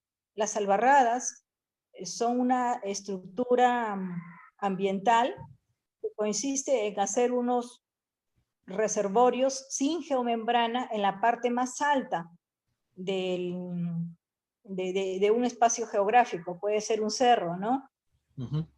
Evidentemente, eso se tiene que hacer con maquinaria, porque son pues espacios muy grandes, ¿no? Pero como son recursos que se tienen que gastar con la normatividad del Estado, pues implica un proceso de selección, someterse a la ley de contrataciones, ¿no? Y que además tiene que justificarse y darse a través de todo el sistema de la ley presupuestaria, etcétera. O sea, en la práctica, ¿cómo gastas tú ese recurso en algo que la misma ley no lo prevé? Pero la misma ley te exige que por ser recursos de cooperación se tienen que ingresar al presupuesto como donación y una vez que están dentro del presupuesto se gastan de acuerdo a la normatividad. Imagínense cómo forzar un cambio ahí cuando el sistema prácticamente te amarra. En la práctica esa es la realidad. Y por un lado tienes la ley de cooperación y por otro lado tienes las normas internas. Te lo digo por experiencia personal, ¿eh? Claro, claro, Fanny. Te agradezco el comentario. Mira, de repente yo también en esto estoy medio oxidadito, pero tuve también una experiencia en eso y te comento. Justo la gente que ya tiene experiencia en esto sabe que es mejor, hay que evitar que los recursos de la donación entren al sistema público. Disculpa, va a sonar grosero, me van a disculpar, pero si ingresan, o sea, si es que en el convenio, en el acuerdo, como le denominen, se dice que la entidad cooperante va a entregar dinero y ese dinero ingresa, pues se considera recurso público, aunque venga de donantes, se considera y entra al sistema presupuestal peruano, va a agarrar la misma lentitud con todos los pasos que se tiene que hacer como si fuese un RO, un recurso ordinario, ¿no? Entonces, no va por ahí. Entonces, yo recuerdo que tuvimos esa experiencia en la Unión Europea, le llamamos apoyo presupuestal, donde un poco, ellos también un poco para simplificarse las cosas, no estar gestionando, generar más cambios, dijeron, no, o sea, confiamos en ustedes, le damos el dinero. Wow, se nos convirtió en un dolor de cabeza. Porque no solamente eso, sino que cuando llega dinero la gente dice, no, yo quiero esto, yo quiero lo otro. Entonces, lo que era el proyecto, el plan, el POA, el plan operativo anual del proyecto comienza a tambalear, ¿no? Hay muchas cosas. Dices muy bien, Fanny. Ahora, en todo eso, a ver, ¿cómo podríamos amarrarlo acá al tema del cambio? De repente en lo siguiente, ¿no? Esto no solamente es para desarrollar todo este proceso, no solamente es un tema de tener habilidades, llamamos técnicas, ¿no? Sino, como decíamos, habilidades sociales para saber manejarse con los grupos, con las personas, y definitivamente habilidades políticas, estratégicas, llamemos así, ¿no? Políticas estratégicas, para saber cómo diseñar esto de una forma que pueda fluir mejor. Como te dije, en la experiencia que tuve, aprendimos, después de fallar, que el mejor mecanismo es que el dinero no ingrese al sistema público, ¿ya? Que no ingrese. ¿Por qué? Teníamos N problemas.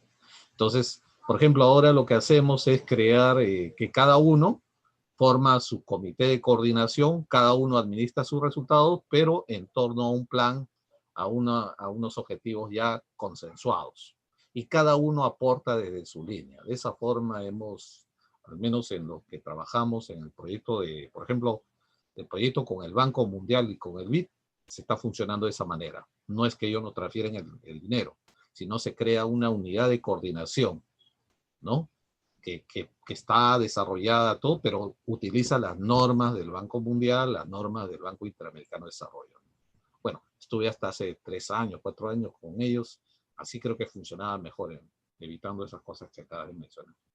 Profesor, disculpe, sí, pero comento que Ajá. la misma de la Unión Europea exige que los recursos se gasten siguiendo los sistemas administrativos del Estado.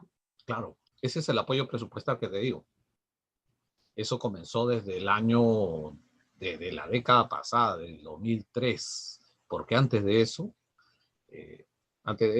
sí venían los programas y ellos administraban directamente. Después, como decir, ya ustedes ya no son un país pequeño, ustedes saben, ustedes arreglen sus cosas, nos dan el dinero. A ese mecanismo le llamaron gestión presupuestal o apoyo presupuestal, no me acuerdo, ¿no?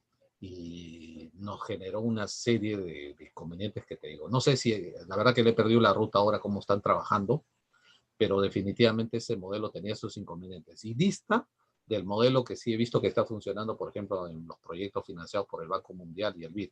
Hay algunos modelos en los cuales no te entregan el dinero, sino se hacen compromisos, se hacen planes y ellos ejecutan con las normas del banco. Y eso he visto que resulta más expeditivo que el modelo del apoyo presupuestal. No, obviamente eso yo lo encajaría como habilidad, está en el tema político, estratégico, ¿no? Todo la Unión Europea es condición sine qua non que ¿Cómo? se tiene todos los recursos de cooperación de la Unión Europea, que es la cooperación más fuerte de apoyo, en este caso al gobierno regional peruano, exige que toda la cooperación se gaste siguiendo los sistemas administrativos peruanos, sí, y además, para que se incorporen al presupuesto, la única forma es por donación. Entonces, hay un amarre, o sea, hay una traba legal que es imposible cambiar porque son temas de presupuesto ya del MEF, ¿no? Eso más que del MEF es política del donante. El donante es que establece las condiciones. Recuérdate que esto forma parte de convenios que incluso tienen un marco supranacional. Entonces, creo que la política de la Unión Europea, estamos hablando de la Comisión Europea o de la Unión Europea, quien administra esto es la Comisión Europea a nombre de la Unión Europea, tiene como política eso, o sea, ya no hace programas donde ellos van a venir a decirnos qué hacer, cómo hacer y manejan todo el dinero, sino que nos transfieren presupuesto, ¿no? Eso está desde hace un tiempo. Pero bueno, avancemos un poquito. A ver. Entonces les decía, el modelo de Kotter, vamos, porque tenemos como 15 minutos para esto. A ver.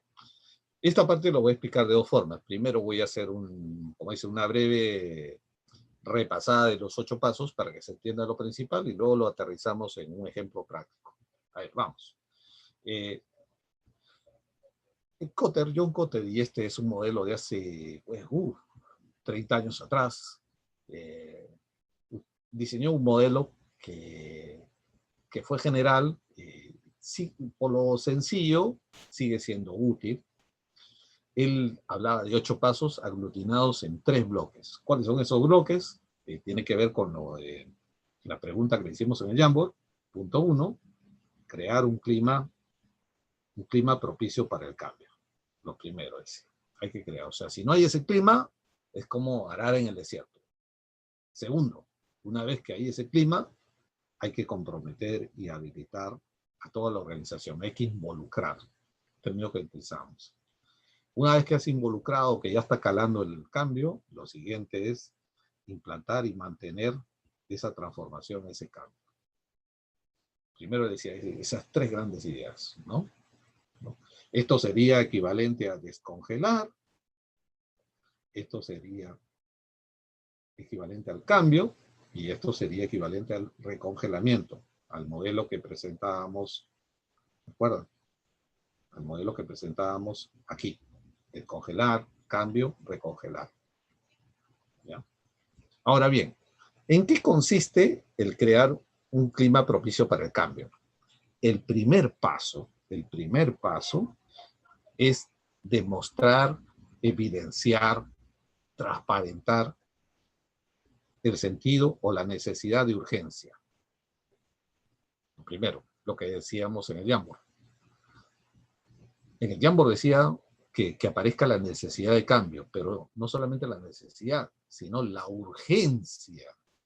¿Ya? Y esto particularmente en nuestra administración pública es importante porque varios te pueden decir, sí, efectivamente, Fanny, eso es importante lo que dice Fanny, es necesario, necesitamos hacer, pero se queda, ¿no? Se queda ahí sin fecha de implementación. Por eso es que me gusta cuando este modelo dice urgencia. O sea, urgencia quiere decir que hay que tomar la decisión ya. O sea, esto es la decisión ahora o pronto, ¿no? No es, ya lo veremos más adelante, ¿no? La decisión ahora. Eso es punto 1. Punto 2. Cuando te dan ya este sentido de urgencia es como después de que la gente está sensibilizada, te dan la decisión ahora y esto constituye una especie de autorización. Ya, ok, estoy de acuerdo, avanza. Sigue, Fanny, vamos con la idea. Perfecto. ¿Qué tiene que hacer Fanny? Tiene que armar su masa crítica, que le decía. O sea, armar esta coalición potente. Que no solamente es con personas, es también con grupos, es también con organizaciones. ¿Ya? Y acá, como le decía, no es una cuestión de cantidad, sino es básicamente una cuestión de calidad, podríamos decir. Me refiero que hay actores que tienen un peso específico mayor que otros. En este punto, cuando digo de actores de peso específico, recuerden, hay una ley, no sé, de repente ustedes han escuchado alguna vez hablar de la ley de Pareto. En verdad que es una ley, no es una ley que está en un decreto o algo así, sino es digamos, una regla que funciona. La ley de Pareto, conocida también como la ley del 20-80, por decir, o 30-70, que dice más o menos lo siguiente, ¿no? De un grupo, el 20% es el que toma decisiones, ¿no? Algo así, ¿no? La regla dice propiamente el 20% de los efectos, el 20% de las causas generan el 80% de los efectos. Repito, el 20% de las causas generan el 80% de los efectos. Llevándolo a un grupo. Por ejemplo, en el grupo de ustedes, ¿cuántos son los integrantes? A ver, 30 más o menos, ¿cierto? Bueno, 27 participantes. A ver, ustedes me van a decir si Pareto funciona o no. Según Pareto, debe haber entre ustedes un aproximado, digamos, entre 6, 8 de ustedes, que son los, digamos, los líderes de opinión, los que generan opinión. No digo que uno sea más que otro, no, solo estoy diciendo simplemente en lo fáctico. Hay entre ustedes 6 u 8 que son los que generan opinión. Que una mente que conoce esto, una mente que tiene habilidades políticas, va a saber identificar quiénes son esos 6 y 8. Y va a tratar de convocarlos a esos 6 y 8. Y a través de esos 6 y 8, llegar a todos los demás. Eso es Pareto aplicado. De alguna forma se cumple. Sí se cumple. Por eso yo decía, esta coalición potente no es solamente cantidad. Puede ser un grupo pequeñito, pero debe ser un grupo potente. O sea, que sea parte de este 20% de las causas que generan el 80% de los efectos. Tercer punto. Para que esta coalición se mantenga unida, lo que va a unir a una coalición es sus intereses comunes. Pero los intereses comunes se van a desprender de sus objetivos comunes. Y eso lo podemos ver en la visión. ¿Qué es lo que une, por ejemplo, qué es lo que le une a ustedes para continuar en este curso? Un resultado. ¿Cuál es el resultado? De repente están pensando en el cartón de la ENAP o tener más conocimientos, pero hay algo que los mantiene unidos. Que no es que se quieran, que se conozcan de repente, sino el compartir un interés. Por eso es que ese interés está en la visión. ¿Qué es la visión? En otras palabras, sería algo así como el resultado esperado. El resultado esperado. ¿Por qué es que yo tengo que apoyar una propuesta de cambio? Porque todos estamos buscando un resultado determinado. Cuarto paso. Ya sabemos hacia dónde vamos, ya estamos juntitos, ya nos dieron luz verde.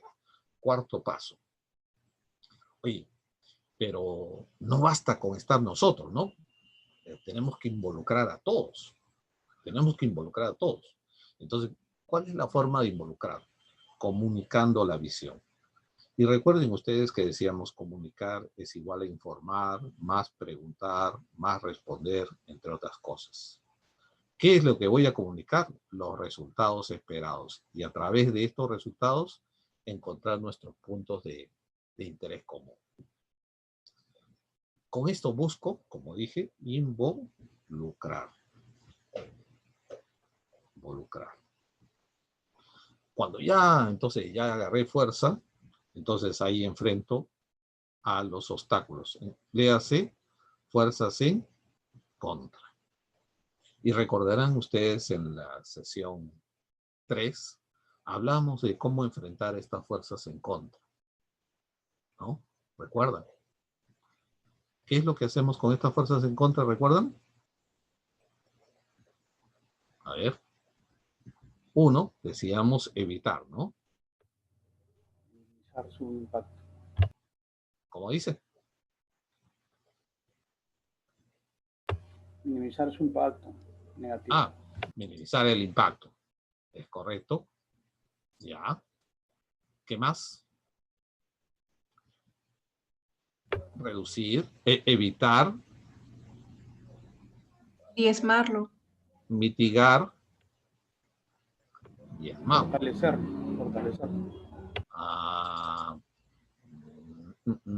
Creo que no. A ver. Recuerden. Evitar. ¿Dónde lo pongo acá? Acá mejor lo voy a jalar, ¿no? Evitar. Transferir. Mitigar. Y algo así como convivir. ¿Qué es evitar? Hacer que cambie de opinión. ¿No? Para que cambie de opinión, presentarle nueva información. Presentarle a que lo vea desde otro punto de vista. Que cambie de opinión. O sea, que deje de estar en contra. ¿Qué es transferir? Es, por ejemplo, si alguien está en contra, más bien pasarlo a otro lado. O por ejemplo, si alguien me está fastidiando en un proceso, tercerizar ese proceso para que se vaya con el problema. O compartir riesgos con alguien. ¿Qué es mitigar? mitigar es, ya, está en contra, ya no lo puedo hacer cambiar de opinión, pero al menos que no me genere tanto daño, protegerme de alguna forma. Y finalmente la última, la de convivir, era simplemente decir, ya, no puedo hacer nada, lo único que tengo que hacer es tener respuesta. Cuando me ataque, tendré que devolverle el cariño y para estar, digamos, en una especie como una guerra fría. O sea, que no nos fastidiemos porque ambos nos tenemos miedo. Esas serían las 4 estrategias con las fuerzas en contra. Recuerdo que ustedes lo han practicado hace 2 viernes. Cuando hacemos eso, el siguiente nivel es que para que la gente no pierda las expectativas, necesitamos tener triunfos a corto plazo. Cuando la gente ve que las cosas comienzan a ser exitosas, por lo general todos quieren ser parte de lo exitoso. Todo el mundo comienza a huir cuando el éxito no comienza a aparecer. Eso podemos calificarlo de N formas, pero parece ser que es parte de la conducta natural, llamemos así. Repito, el éxito jala más apoyo, la demora en el éxito comienza a generar dudas, desalientos. Entonces, para eso hay que de alguna forma prever, hasta crear triunfos a corto plazo. A ver, alguien dirá, pero yo no puedo crear triunfos a corto plazo. Es que sí, ahí tiene que funcionar tu ingenio. Por ejemplo, a ver, en una ocasión, en un proyecto, ¿no? Que tenía, digamos, una meta de 1 millón. Entonces, estaba lento, como todo proyecto comienza lento normalmente. Ya, la primera meta era llegar a 10.000. En realidad 10.000 no era nada del otro mundo, pero el celebrar llegar a 10.000 emocionaba a la gente. Después, llegar a 100.000 o a 50.000 creo, y luego a 100.000. En verdad todavía estábamos muy lejos de la meta, pero el hacer sonar que ya llegamos a 10.000, que ya llegamos a 50.000, emocionaba a la gente. Funciona. ¿Por qué? Incluso si no funcionase, al menos bloquean que si ustedes no hacen eso, la gente se va a desanimar. En todo caso, si no gano, en el peor de los casos, como dice, empato. Pero dejar de hacerlo sí sería perder. En el 7º lugar está que cualquier plan siempre tiene que ser adaptativo o adaptable. En el camino van a surgir contingencias. Nuevas relaciones, ¿no? Nuevas relaciones. Entonces, hay que saber valorarlas, incorporarlas. Y finalmente, lo último, es cuando ya llegamos acá, el gran problema es cómo anclar el cambio, o sea, cómo hacerlo sostenible, permanente en el tiempo, ¿no? Ahí va el problema sustancial. Bien, vamos a mostrar con un pequeño ejemplo, lo podemos tomar de repente hasta máximo, será algo rápido. A ver, si me permiten. A ver. A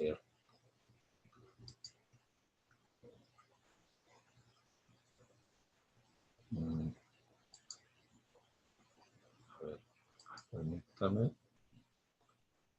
¿Es esto?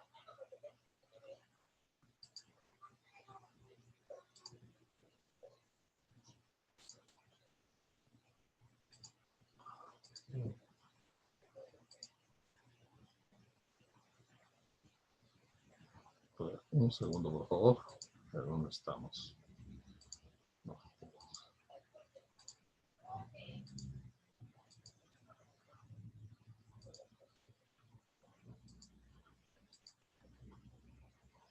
Bien, acá está.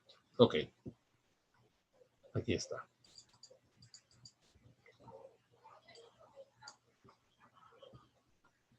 Bien, a ver. Entonces, un grupo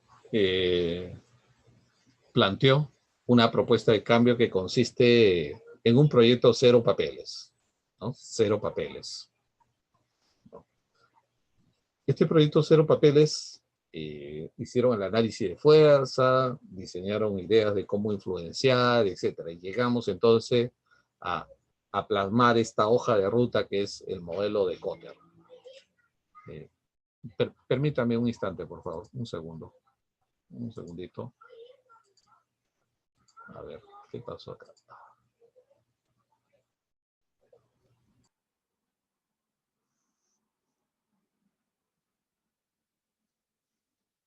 Mientras el profesor retorna, recomendarles que repasen los temas del curso, los cuales se encuentran en su aula virtual.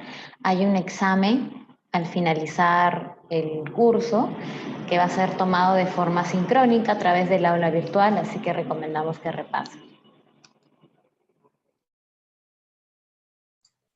Ok, ¿me escuchan? Sí, sí, profesor. ¿Sí? Ujú, Ya, sí. disculpas. Le decía, Sí, sí. entonces, gracias, muy amable. Entonces, en este caso, la propuesta es eliminar papeles.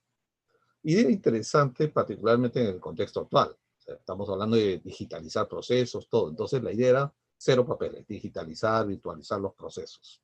Entonces, pero igual, va a haber resistencia. Hay gente que no quiere sus papelitos porque piensa de que puede perder el trabajo, el puesto, ¿no? Entonces, hay resistencias. Entonces, la primera pregunta, ¿cómo demostrar que este cambio es urgente?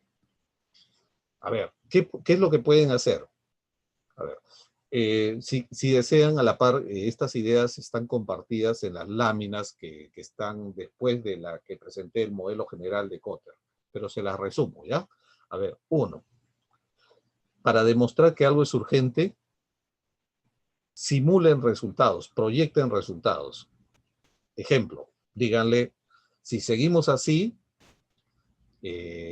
vamos a conseguir este resultado. Y ese resultado es de pérdida, es de una gran pérdida, o también es que podemos haber perdido una oportunidad. Esas dos cosas. Repito, como que proyecten los resultados.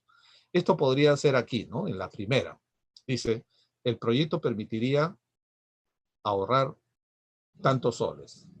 Presentado de otra forma, diría, si seguimos con el tema de papeles, vamos a gastar, no sé, 100.000, 500.000 soles más.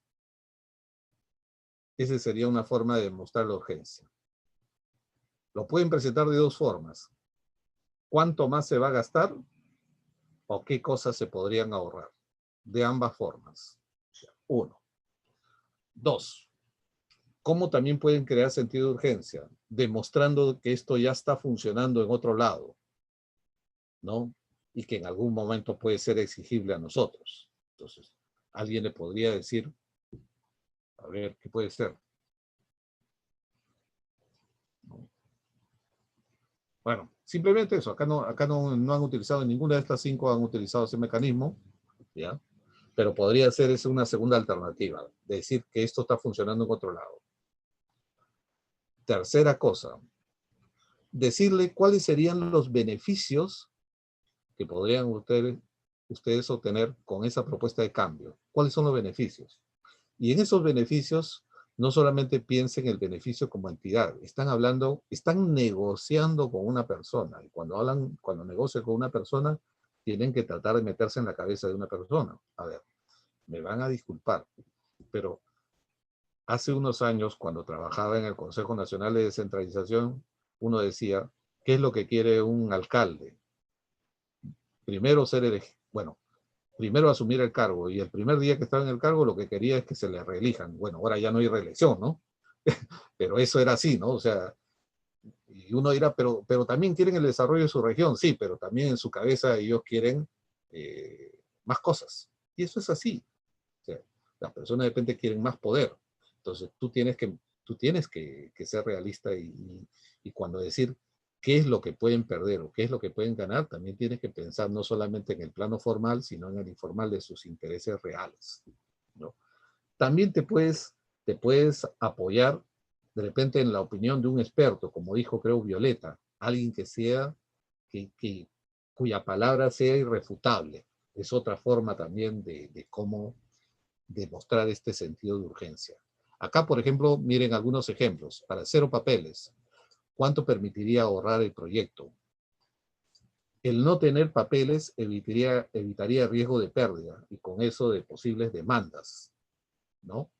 Pero a su vez, más adelante, el tener los papeles ya digitalizados nos permitiría desarrollar procesos virtuales y ayudaría al trabajo remoto y simplificaría los procedimientos. La gente se sentiría más contenta, más satisfecha y habría reducción de residuos. O sea, varias razones que lo que buscan demostrar es que la propuesta es altamente beneficiosa, pero que no deberíamos perder tiempo, ¿no? Ese es el objetivo de esta etapa. La segunda es formar esta coalición potente. Y entonces, recuerden, las coaliciones se forman sobre la base de intereses, recuerden. Las coaliciones no hablo de personas, no hablo de grupos, hablo de intereses. ¿Quiénes pueden tener un interés semejante? Entonces, por ejemplo, los usuarios que se beneficiarían con la simplificación. En la PCM, la Secretaría de Gobierno Digital o la Secretaría de Gestión Pública, podrían ser aliados. El MINAN, por el lado de la ecoeficiencia, podrían ser también, o sea, y así como eso podríamos buscar más. Generalmente sí hay, o sea, que me digan que no hay para articular, yo sí voy, amplíen su análisis, ¿no? Tercero, visión clara. Recuerden, la visión es como decir de los resultados. Entonces, ¿cuáles serían los resultados que deberíamos posicionar? Que no estoy hablando de cero papeles, estoy hablando de mejor servicio a los ciudadanos. ¿Por qué? Porque en cero papeles se va a simplificar, se puede transparentar, se puede vigilar mejor el circuito a la atención de los documentos. No se van a perder. Se va a incrementar la seguridad documentaria, se va a poder tener trazabilidad de la gestión documentaria, de la atención de los pedidos, etc. Comunicar la visión. Comunicar, como dije, tiene dos elementos. Tiene una parte del mensaje y tiene otra parte de la emoción, el sentimiento, ¿no? Por ejemplo, en cuanto al mensaje, ¿no? Bueno, el mensaje serían los resultados. Y acá sería la emoción. Y entonces lo que está planteando acá el grupo es, por ejemplo, sensibilizar al personal, difundir en medios de prensa, usar las redes sociales, etc. Y en cuanto al punto 5, que es eliminar obstáculos, ha utilizado, recordarán ustedes, el tema de la capacitación. ¿Recuerdan cuando el personal, decíamos, se oponen y no están informados? ¿Qué tenemos que hacer? Capacitarlos, informarlos. Entonces, han puesto capacitar. Pero también han puesto una forma de enfrentar eso. Una estrategia es no enfrentarse uno, sino hacer que otros se enfrenten con ellos. Entonces, yo veo eso acá. Cuando dicen encuestas de satisfacción, quiere decir que cuando alguien quiera decir no, no funciona, entonces le va a mostrar su encuesta de satisfacción que dice que sí funciona. Entonces, peléate con la gente de allá, ¿no? Competencia para la implementación, o sea, de repente hacer una premiación, algo así, para que la gente se sienta motivada. Asegurar triunfos a corto plazo lo han propuesto como, ya, hacer como un proyecto piloto, hacerlo por fases, modular, ¿no? Y modular, o sea, que sea progresivo. Cada una de esas etapas va a implicar un triunfo. Séptimo, construir sobre el mismo camino, como dije, es que cuando ya comienzan a caminar las cosas, también la correlación de fuerza, las oportunidades cambian. Por ejemplo, si ya los procesos, si ya tengo cero papeles, de repente comienzo a aspirar a una interoperabilidad de las entidades públicas. ¿Qué es interoperabilidad? Que los procesos puedan estar integrados, pero no solamente entre entidades, sino también integración de nuestros sistemas informáticos dentro de la entidad pública, etc. Y finalmente, la última pregunta, la pregunta clave, ¿cómo anclamos este cambio a la cultura? Lo más fácil es con una directiva y hacerlo obligatorio, pero digamos que eso no es tampoco muy sólido, ¿no? Acá, por ejemplo, algo que le pusieron interesante es crear un comité de participación, un comité de seguimiento con participación de los actores, ¿no? Eso me pareció interesante, ¿no? Para que los mismos actores sean como una especie de vigilantes de que se mantenga esto, ¿no? Entonces es lo mejor. Otras cosas, incluirlo como indicadores en el POI, para que también estén en el ámbito formal, como un mecanismo, una variable de seguimiento. ¿Sí? No es complicado, pero la gran ventaja que se le puedo decir es que si ustedes hacen esto, esto se convierte como una especie de hoja de ruta para alguna propuesta de cambio que ustedes tengan. Y de seguro, al margen del curso, lo pueden utilizar. ¿De acuerdo? Como siempre hacemos, les pedimos ahora que se arriesguen y hay que llenar este formatito. Chile, tú le puedes dar más instrucciones al respecto. Sí, profesor. Bueno, vamos a irnos a grupos, vamos a colocar los enlaces aquí en el chat del Zoom y también vamos a colocar los enlaces en el WhatsApp para que ustedes puedan acceder. Esta es la tercera parte de la actividad de evaluación, así que es en este caso que recién se va a subir al aula virtual. ¿Ya? Entonces, enviamos ahorita los enlaces.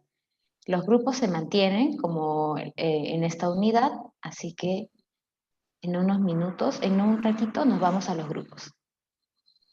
¿No hay ninguna duda al respecto? ¿Cuánto tiempo? ¿Cuánto tiempo 40, se cuenta? 40 minutos. Así es, 40 minutos. Solamente es una hoja de cálculo. Nos vamos a grupos entonces.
Fanny, Jacqueline, Violeta, Ronald, Mario, Víctor, ¿se escucha?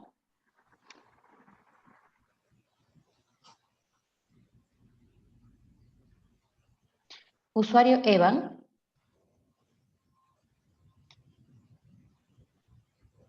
Usuario Evan. Oh. ¿Se colgó tu máquina, Violeta?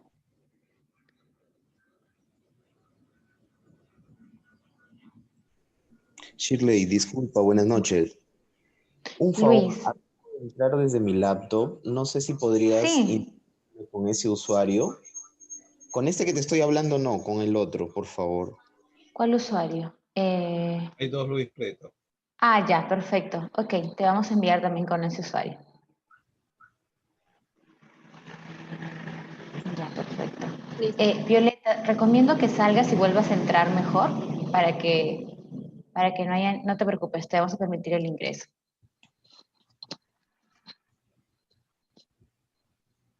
Mariano, chao. Mariano. Ah, ya. Gracias, Shirley, pude entrar. Ya, perfecto, Luis.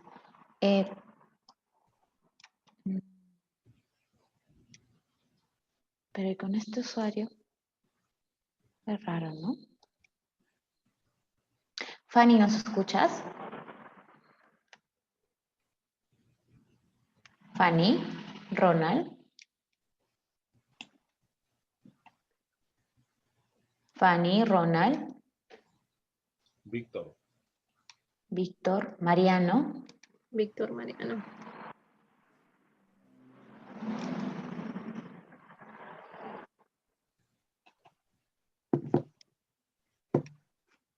Víctor, Mariano, Ronald, ahí está. Ah, bastante se van de a poquititos.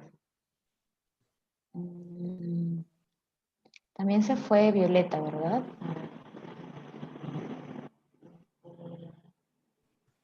Sí, grupo 3. Fanny, ¿nos escuchas? Violeta ya ingresó. Sí, gracias. Fanny, ¿nos escuchas?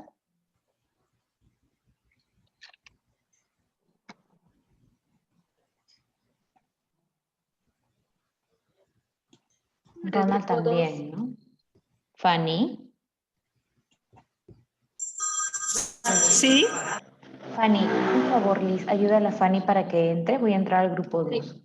Fanny, tienes que ingresar a tu grupo de trabajo. El Ya. grupo 3, ¿te ha llegado una alerta para que puedas unirte? Ok. Gracias. A ver. ¿Cómo entro? ¿Estás desde un computador? No, estoy en mi celular. Ya. En tu pantalla, en el aplicativo Zoom, te aparece 3 botoncitos, donde vas a encontrar la opción de reacciones, chat.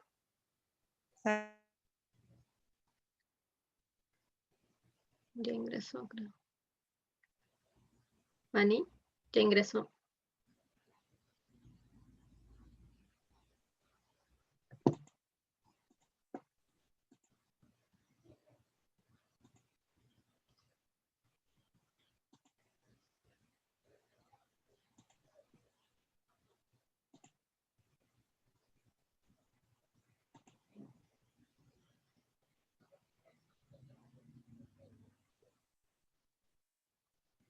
Víctor, ¿nos escuchas? Víctor Linares.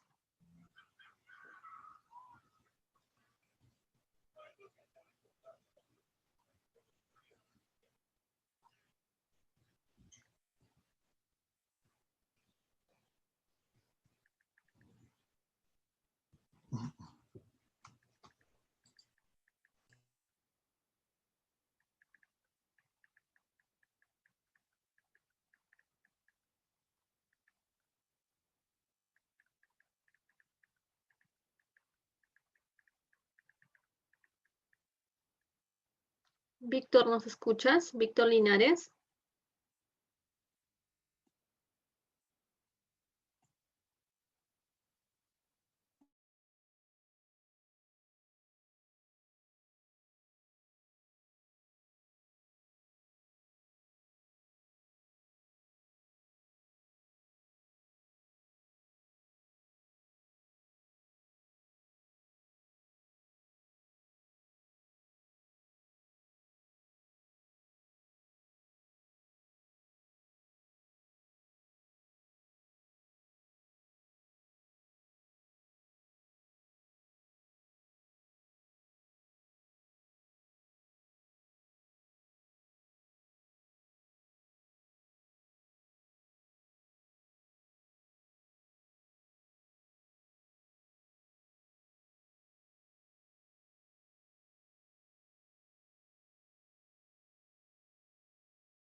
Efraín.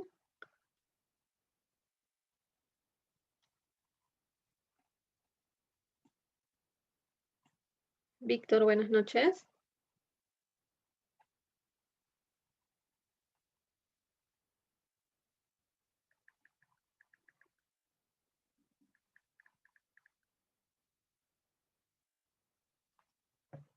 Efraín, ¿nos escuchas?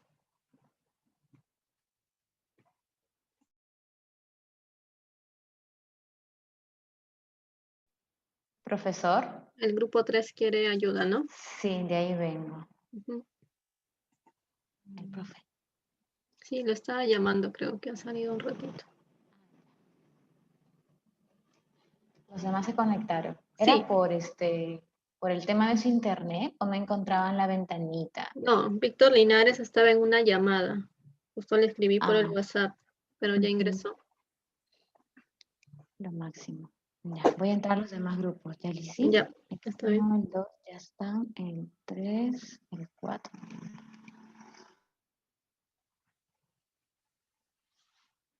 Efraín.